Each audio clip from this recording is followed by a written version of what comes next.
resources. Well, I thank you, Mr. Speaker. It gives me great pleasure to rise and to also express my thanks predominantly to Warren as my boss, but also to Andrew as my colleague. Most politicians note Shakespeare's advice. There is a tide in the affairs of men which, taken at the flood, leads on to fortune. Omitted, all the voyage of their life is bound in shallows and in miseries. Warren has taken the political voyage for which the benefit has not been so much for himself, but been for all of us. Lynn, his devoted wife, has been on this journey every step and for every iteration. Warren has personified decency, self-control, attention to detail, leadership, strength, and has carved a path for his constituency through the annals of our recent parliament. Warren has delivered by acumen more than brute force, and the people of the South Burnett, Wide Bay and Queensland can call him a favoured son of their land, who has returned that favour with honourable public service. From the turmoil of the demise of the halcyon days of the Joh Bjelke-Petersen era, Warren was instrumental in reconciliation and rebuilding without compromising his political faith. Widely respected and to a greater degree by those who know him well, and to a greater extent by those who work with him, he has managed to deal with the divergent forces which can often tear at the fabric of any coalition.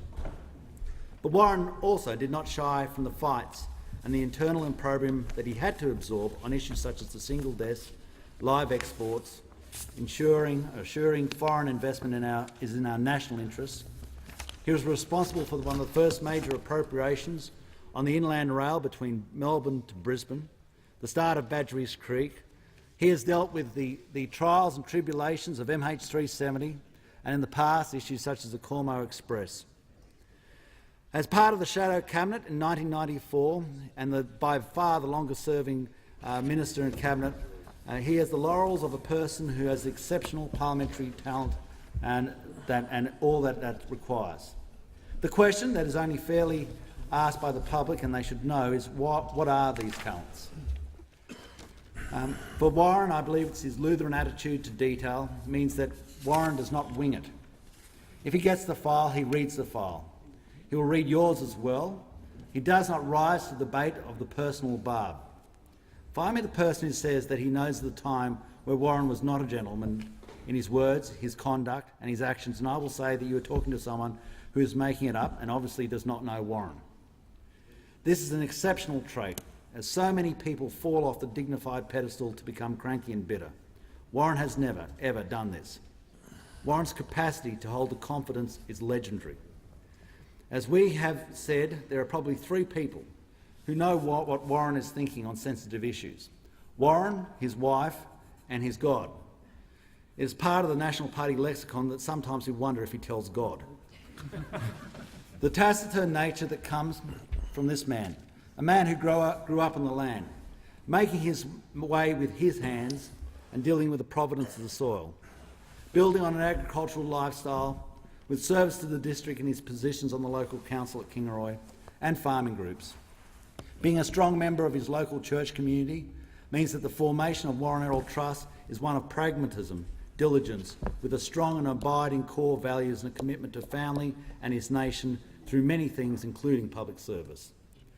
So Warren and Lynn, Andrew and Maureen, the boy from Cumbia, the boy from a family of 9 children in Epping in Victoria, have proven once more today that it is not so much how you ride the horse, but how you dismount that is remembered in the political annals.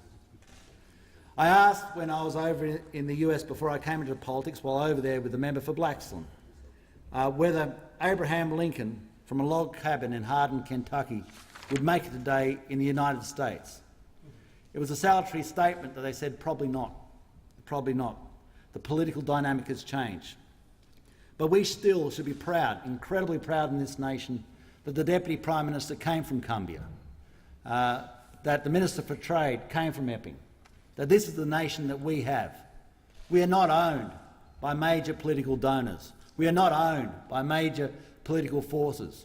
It is the greatest nation on earth that allows people to progress through the social stratification of our nation to hold one of the premier offices in our nation.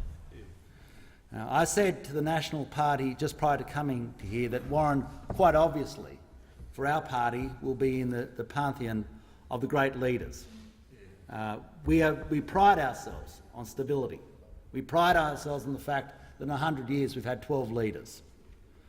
But each one of those leaders, and the ones that stand out, are known for a special trait. For Blackjack McEwen, obviously, it was toughness. For Earl Page, it was his tenaciousness and cunning. For Anthony, it was his strength. But for Truss, and he certainly belongs in that, it is not a mimic, it is not something that is put up blindly. Truss has something that is unique to everyone else. When they think of Truss, they will think of decency. A decent man, a gentle man, a good man. For Andrew Robb, I pity the next person who has to be compared to you in the trade portfolio. And for both, you have been an adornment to our nation.